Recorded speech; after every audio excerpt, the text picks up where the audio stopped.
let's get into today's episode. Today's episode is all about maintaining confidence when business gets tough.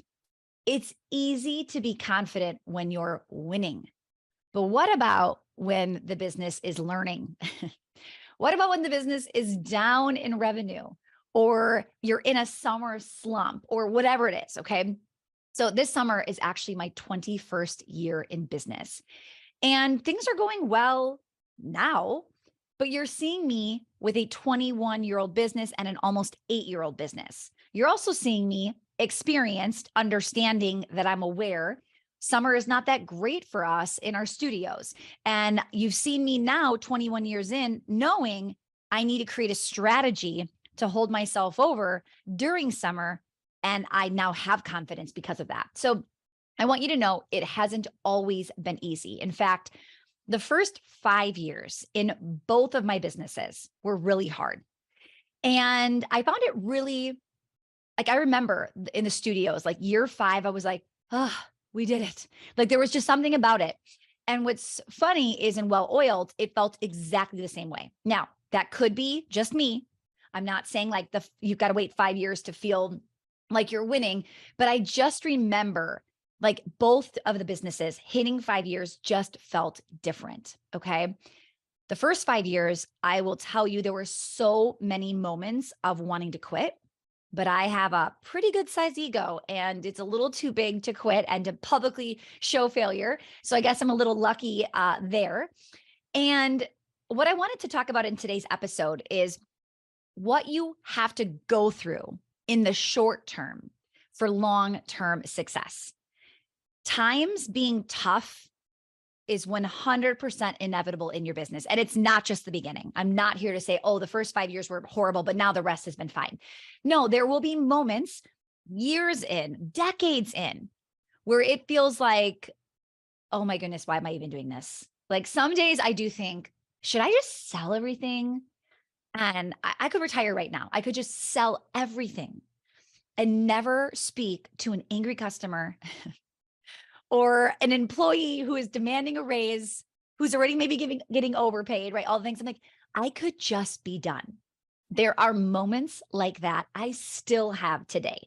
There are moments where there's like major turnover with the team, or it feels like all the clients are quitting, right? Maybe you get bad publicity and it feels like the world is ending.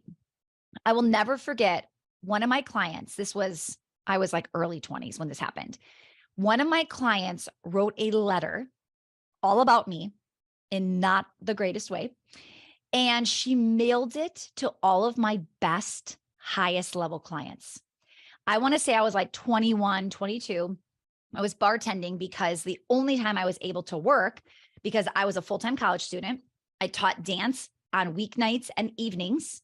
So the only time left for me to get a job was basically 10 p.m. to 2 a.m. So I bartended. And I did that for almost 5 years in the beginning. And it was not a secret for the sake of sometimes dance moms would come into the very popular bar that I was working in and they would see me. So of course it like spread like, oh, did you know Stacey's a bartender? And I remember one morning I got a phone call from a dance mom and she said, you aren't going to believe this. Here's what I just got in my mailbox. And she wanted me to know that someone did this and what they said and that it was out there, but she wanted me to be aware she didn't believe it. But of course, you do not focus on the one person who's saying, I trust you. I know that this isn't true. You focus on the letter and what people are thinking and who does believe this, right? The letter was saying things like, Stacey comes drunk to practice, like crazy accusations. I mean, it was slander at its finest. I didn't know that's what that was back then. Like I was too young to even know like I could have done something about it. And I just remember thinking like, this is horrible. Everyone is going to leave. And I honestly don't remember if anybody did 2 decades later. Like I was thinking about that story and I was like, how many people left because of that letter?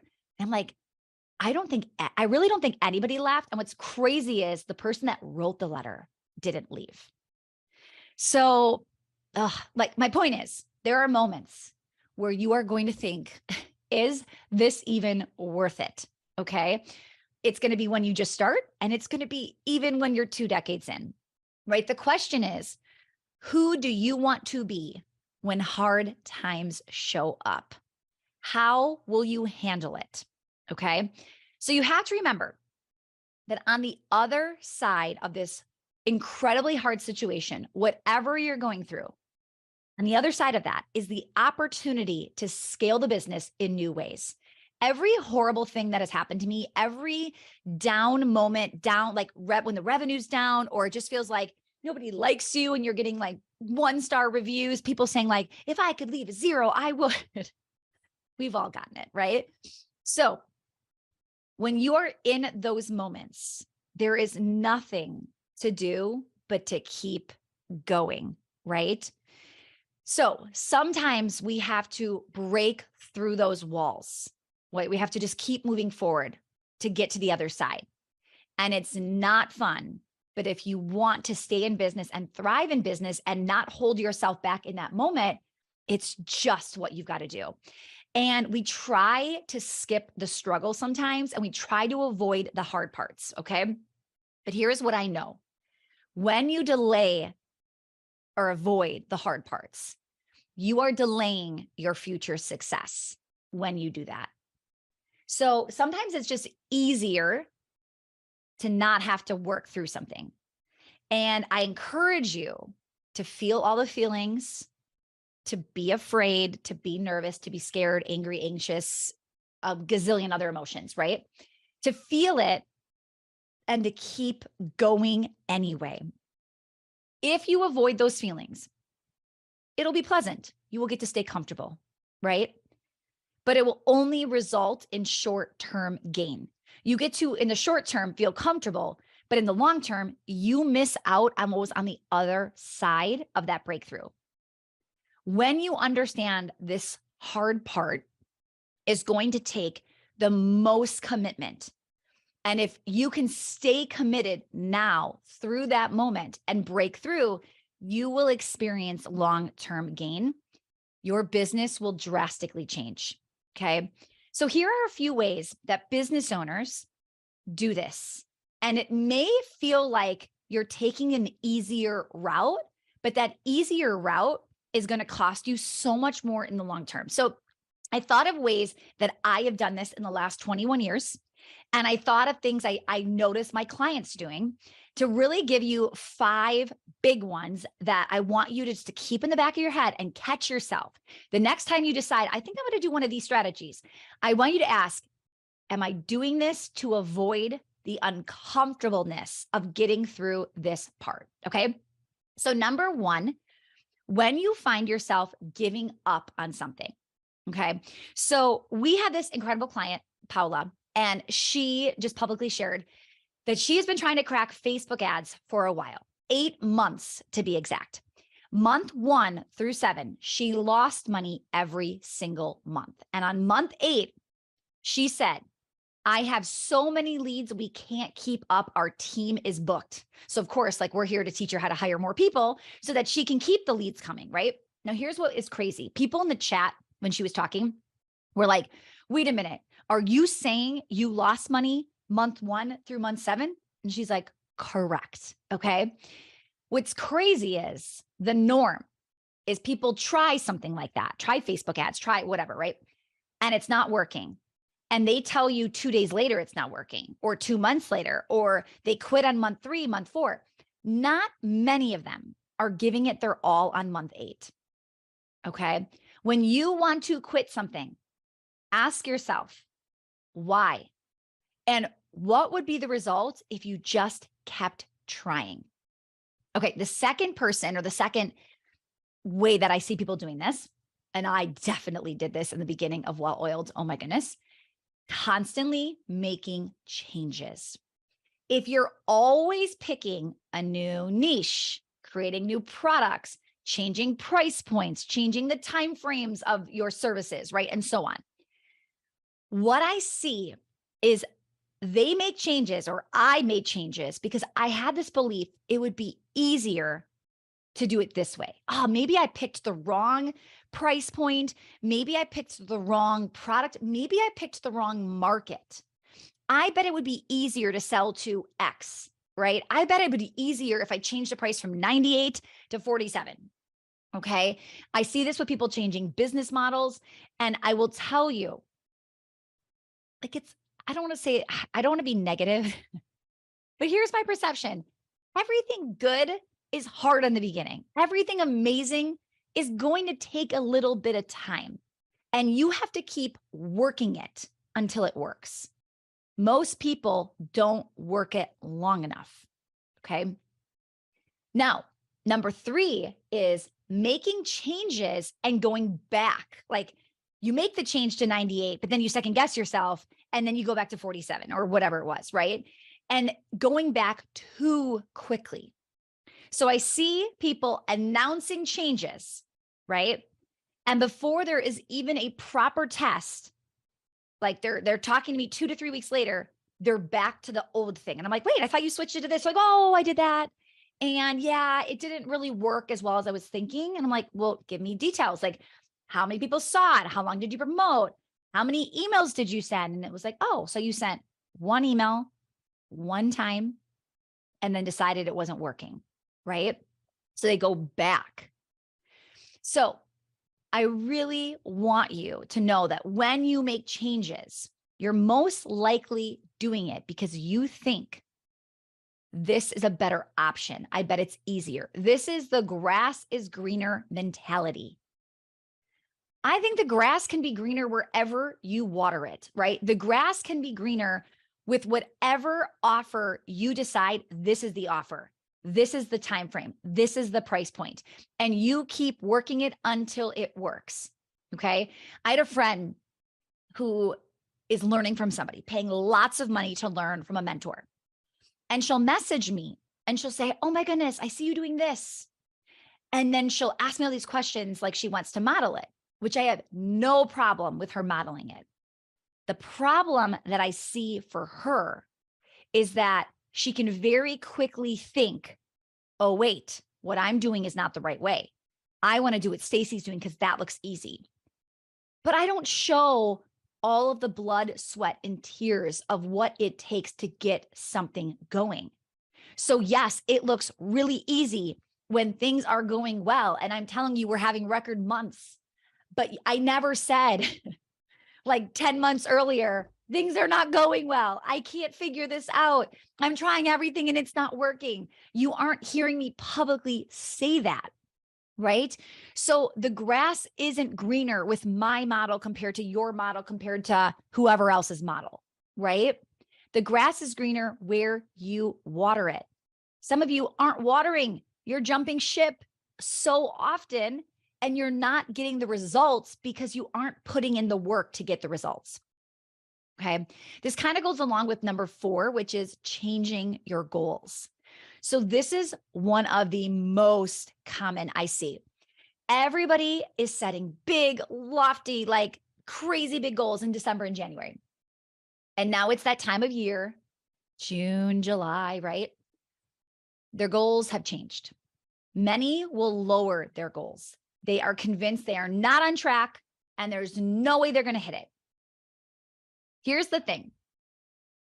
Summer, a lot of times there is a summer slump for certain businesses. Some people's business blows up in summer. I've got to find one of those to like offset my businesses. Okay. And which is just kidding. That's a shiny object syndrome. Which also is like thinking, oh, if I only had a business that didn't have a downtime in summer. Okay, well, they probably have a downtime in winter, vice versa, right?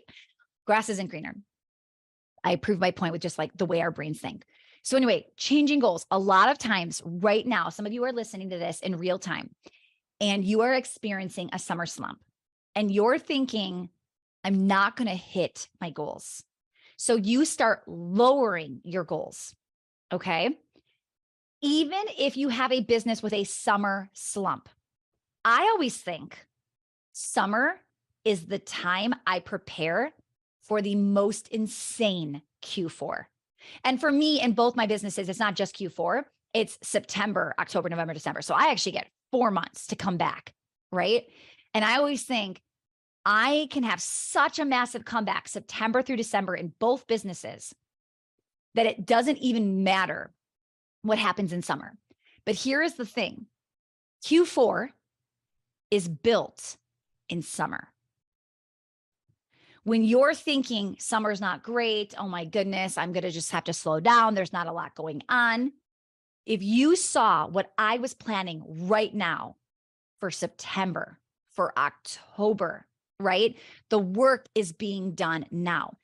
I don't have to change my goals when summer revenue drops because I know my thought is, oh, I make up for it and then some in Q4. So I do not change my goals every summer. To me, it's just like I expect it. I have massive cash reserves leading into summer. I have certain things I do for summer because I know what's expected. Now, here's the deal. I do not keep the thought, well, summer sucks, so let's not even try to do anything in summer. I still play full out in summer, and that also helps me reap the rewards. Okay. So I always tell people, don't change your goals, change your actions. Some of you have given up in summer. I am in coaching programs. I also have my own coaching programs. Historically, summer engagement massively drops. I know if I want to get like advice from my coach, if I just jump on a summer call, there's like very few people on and I'm going to get a ton of coaching. Okay. So if you are one of those people that are checking out for summer, this is where you have to understand you're doing this to yourself, right? There are so many ways to still pour into summer and enjoy it. Okay. The last piece, number 5, is avoiding hard conversations and setting boundaries with team members or clients. So you may know that you need to fire somebody, but you feel bad. So you don't talk to them about it and they stay. And then they're just not the person that's going to help you scale to the next number, right? And it's hurting your business sometimes more than it's helping. Maybe you have a client that is so draining. The best week of your life is when she goes on vacation and checks out. And you didn't have to speak to her for a week, right? We've all had somebody like that. We're like, yes, they're out of town. Or when they quit and you're like, yes, you can fire clients, right? You can have hard conversations and set boundaries. Some of you are just tolerating these people in your life, right? Now, hard conversations are not fun. I do not look forward to them, but they always help us move forward. What conversation have you been avoiding? Now, I think it's easy to be confident when things are good. It's how you show up in the moments that aren't. It's how you show up when you have your worst week of sales in months or your worst month of the year. It's how you show up, right? It's the thoughts you're thinking that's going to cause the way you're feeling and produce the actions. If you're thinking, why is this so hard? You'll feel defeated. You won't move forward with the new price tag, or you'll end up going back, right? You'll be like that wishy-washy person we're talking about, and you're not going to get the results you're looking for. But if you think a thought like, I just need to figure out how to sell it at this price tag. I know there are buyers out there. I know I can do this, right? You will feel more confident. You will feel more open-minded to testing things. And your actions will be that you're trying and you're testing and maybe you're failing, but you keep going. And the difference between those results in those two models is one person makes it work and the other doesn't. And the question becomes, who do you want to be? And I really want you thinking about that. How it's hard. It's not easy. It is not easy to exude confidence when the numbers are showing something else, or when your feedback from clients is not great, or when you have a team member that says something about you or blasts you to whoever, right? How can you keep and maintain and even build confidence when times aren't going well? This is probably an episode you may want to re-listen to and ask yourself, who have I been? How do I avoid these difficult times? What is my natural tendency? And when you discover what you've been doing, I want you to ask yourself, how do you want to change it next time? So when it happens, you can go, oh, wait a minute. This is one of those moments when I lose confidence And then I know I start thinking these thoughts. And then I know like, this is what my results look like, right? But who do I want to be? Okay. I want to be somebody who thinks this, somebody who continues to show up day in and day out. Those results will change. Again, your September, your Q4 is built now.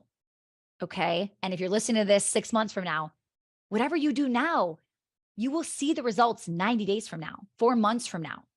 Stop expecting the immediate results and keep going. All right, friends, I hope you enjoyed today's episode. I do think this is one of those things a lot of people don't talk about. They talk about how easy it is and business is amazing and everybody should do it. But I really want to share like the truth, the behind the scenes. I think business is amazing, but I think there's a lot of parts of it that suck that we have to go through anyway to experience the amazing part. So if you have maybe a friend, a business owner, somebody that needs to hear this, somebody that maybe is in business that has not been introduced yet to this podcast, I would be so grateful if you would tag a friend, share this, tag me on social media, shout out the podcast, and let's get this message out to more small business owners. Thanks, guys. I'll see you next week.